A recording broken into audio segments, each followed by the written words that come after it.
Bitcoin just dipped to 112K and people are acting like it's Armageddon again. MicroStrategy is going to zero. BlackRock is dumping. ETF demand is dead. Sentiment is now the most bearish it's been since June 22nd. The Bears are already spiking the football. But here's the truth. It's a dip for ants. Michael Saylor is being dragged through the mud. J. Powell is heading to Jackson Hole with a full-blown recession hiding under the hood. And those same people who told you Bitcoin was dead at $3,000 are telling you it's going back to 40K. So here's the question. Is Bitcoin about to collapse? Or are we about to witness the most insane bull run in financial history? Welcome back. Today we break down both sides, the fear, the game theory, and of course, the inevitable. Bitcoin going vertical and melting faces. Son.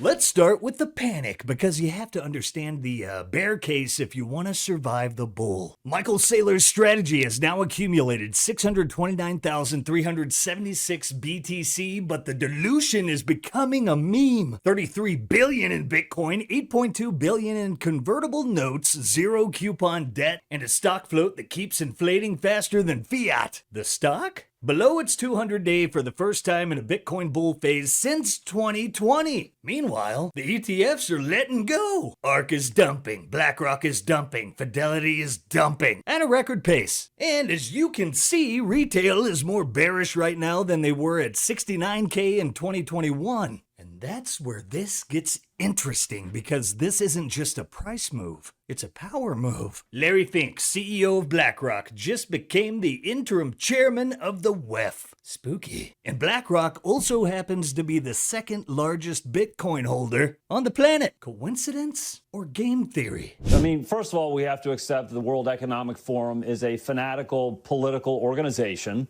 that uses fear and manipulation like COVID hysteria, like the hoax of global warming, to really facilitate people thinking that somehow they're the saviors, but really all you're doing is helping them accomplish their goal, which really is a global public-private fascist movement and fusion of big government, big tech, big money to create a technocratic ruling elite, which conveniently is them. And really, Laura, if you want to look at it a different way, too, with the World Economic Forum, they want to create feudalism 2.0, in which we are serfs and they are the lords ruling over us. You'll have nothing and be happy is one of the things that comes out of Davos. That's what they're aiming for.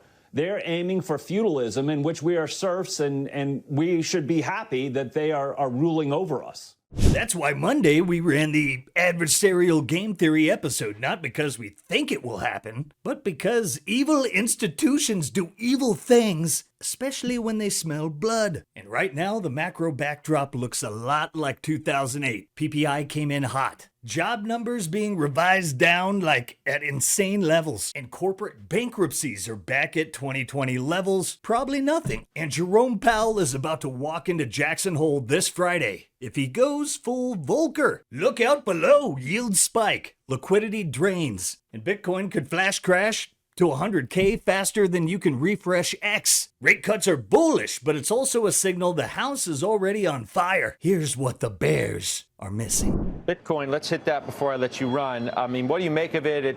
It topped, what, 120 or so, and then it's been pulling back of late. Now, maybe that's correlated to growth and momentum and a little rollover as we've seen it there. Do you think that is the case? And what is your outlook from here? I do think there's some correlation there. I think a lot of it has to do with Secretary Bessent's interview on Thursday when he said the U.S. wouldn't be buying Bitcoin or wasn't planning on it in the near term. And then he later tried to walk that back via social media and said he would do it, and they would explore budget neutral ways to do it. But I think sellers are missing the forest for the trees here. If you look at 2 days before that interview, the Fed actually ended their supervisory program on novel activities, which effectively means crypto banks. And then a week prior to that, President Trump signed an executive order directing the Department of Labor to rescind prior guidance that effectively kept everyone in retirement plans out of digital assets. There's still legislative work that needs to be done there, but that's massive news. So there are 60 trillion worth of assets globally in retirement accounts with zero allocation right now to digital assets. Every 1% allocation from that 60 trillion adds $30,000 to Bitcoin's price. And so from my perspective, a 2% allocation would be conservative when you consider that all of those assets are currently in a monetary framework whose authorities have told you they want to depreciate it by 2% a year. So why wouldn't those accounts stick 2% of everything denominated in melting ice cube and stick it in another protocol altogether? So again, that alone would take us to Bitcoin at 175K, or up more than 50% from here. We still think we are incredibly early. We're still seeing early signs of institutional adoption. You look at Norges, the world's largest sovereign wealth fund, almost $2 trillion in assets, has been increasing its exposure to Bitcoin and digital assets. It's still a rounding error for them. But when the world's largest sovereign wealth fund, the world's largest endowment in Harvard is now buying Bitcoin, starts to do it, that opens up the door for all the other relevant parties, other endowments, other sovereign wealth funds to do this in a very interesting way. So, you know, we think we're very early in the dominoes falling. Most of the world has zero allocation digital assets still, and we think there's a very long roadway ahead of us.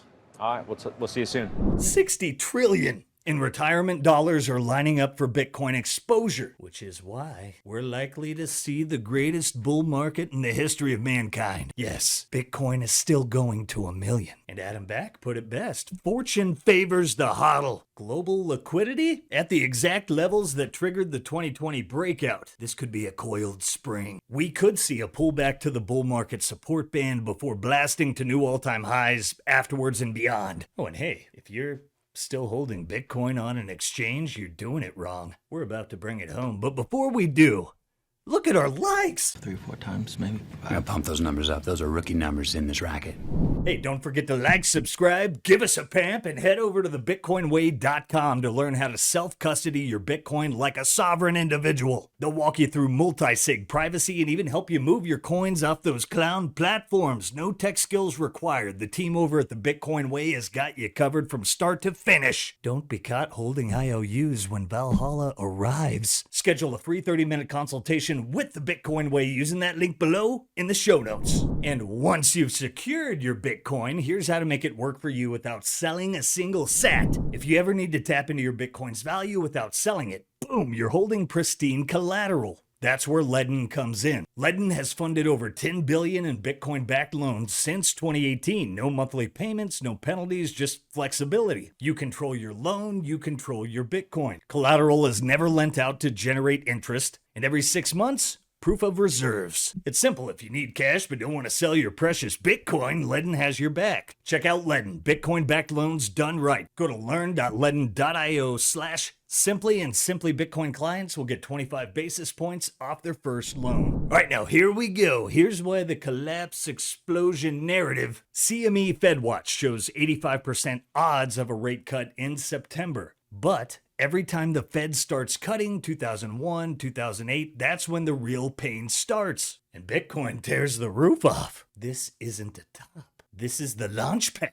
Check the receipts. Bitcoin has fallen 8% and bounced back 1,063 times. MicroStrategy is now more oversold than it's been in 5 years, and every time this hits, it's followed by a 260% rally in about 3 months. Bitcoin has spent 131 days above 100K. Last cycle, only 39 days above 60K. And while retail panic sells, Metaplanet is buying, Strategy is buying, the plebs are stacking. Bitcoin has died 431 times. If you bought $100 every death, you'd be sitting on 120 million right now. Giga Chad says 1 million is the floor. Lavish says it's inevitable. Mahler says it's the greatest bull run ever. And Powell, he's about to light the match. Batten down the hatches and prepare for Valhalla, because whether we flash crash or not, we end up in the same place. 200K Bitcoin and beyond. Make your move, J-Pal. Speaking of the digital gold rush, join us at Mining Disrupt 2025, the biggest Bitcoin mining expo on Earth. November 11th through the 13th in Dallas, Texas. Meet the legends building the hash power revolution. Sovereign mining, AI and Bitcoin integration.